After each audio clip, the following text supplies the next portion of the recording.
आज हम आपके लिए शास्त्रों और ग्रंथों से रक्षाबंधन पर्व की और इसमें शिव महिमा की ऐसी एक कथा लाए हैं जिसे सुनकर आपको रक्षाबंधन पर्व का असली महत्व समझ में आएगा। देवताओं और दानवों के बीच कितने युद्ध किए जाते थे ये तो हम सभी जानते हैं। दानव हमेशा यही कोशिश में होते थे कि कैसे देवताओं के अमृत को हासिल कर सके, उनके स्वर्ग पर कब्जा कर सके, जिनके लिए दानव कई कई वर्षों तक तपस्या में लीन रहते थे, घोर तप किया करते थे और वरदान स्वरूप ब्रह्मा विष्णु और महेश से मनचाहा फल प्राप्त करते थे, जिसके कितने बुरे परिणाम देवताओं को सहन करने पड़े थे। राजा बलि जो राक्षस राज थे, उनका जन्म तो राक्षस कुल में हुआ था, परंतु उनका वर्तन बाकी राक्षसों जैसा नहीं था, क्योंकि महाराज बलि भक्त प्रहलाद के पौत्र थे।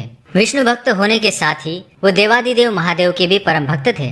महादेव की भक्ति से उन्होंने कई सारी सिद्धियां हासिल कर ली थी। राजा बलि ने 101 यज्ञ संपूर्ण करने का अनुष्ठान किया था। तब देवताओं को ये चिंता होने लगी कि अगर राजा बलि ने ये अनुष्ठान पूर्ण कर लिया तो उनके हाथ से स्वर्ग और अमृत दोनों ही राक्षसों के पास चले जाएंगे, जिससे दानव पृथ्वी पर आतंक मचा देंगे। इसी द्विधा के हल हेतु सब देवतागण श्री हरि विष्णु के पास उपस्थित होते हैं। श्री हरि विष्णु देवताओं की बात सुनकर राजा बलि के पास एक बटुक ब्राह्मण के रूप में जाते हैं। क्योंकि राजा बलि को महादानी भी कहा जाता है, इसलिए उनके द्वार पर आए किसी भी याचक को वो खाली हाथ जाने नहीं देते थे।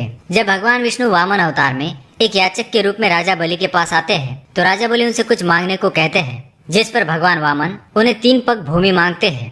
राजा बलि ने वचनबद्ध होकर उस बटुक ब्राह्मण को 3 पग भूमि देने का वचन दिया। राजा बलि से वचन प्राप्त करते ही बटुक ब्राह्मण वामन ने विराट रूप धारण कर लिया। उन्होंने एक पग में स्वर्ग, दूसरे पग में धरती नाप ली। अब वे तीसरा पैर कहाँ नापते। तब राजा बलि ने अपने वचन का पालन करने हेतु तीसरा पैर उन्हें अपने सर पर रखने दिया। राजा बलि की दानशूरता देखकर भगवान विष्णु उन पर प्रसन्न हुए और उन्हें वर मांगने को कहा। तब राजा बलि ने भगवान विष्णु को ऐसा वर मांगा जिसके कारण भगवान विष्णु को वैकुंठ त्याग कर पाताल लोक में पहरा देना पड़ा। उधर श्री हरि विष्णु से वियोग में माता लक्ष्मी को सहन नहीं हो रहा था। माता लक्ष्मी इनके निवारण हेतु भगवान शिव जी के पास आती है। शिव जी माता लक्ष्मी से कहते हैं कि राजा बलि वचनबद्ध पुरुष है।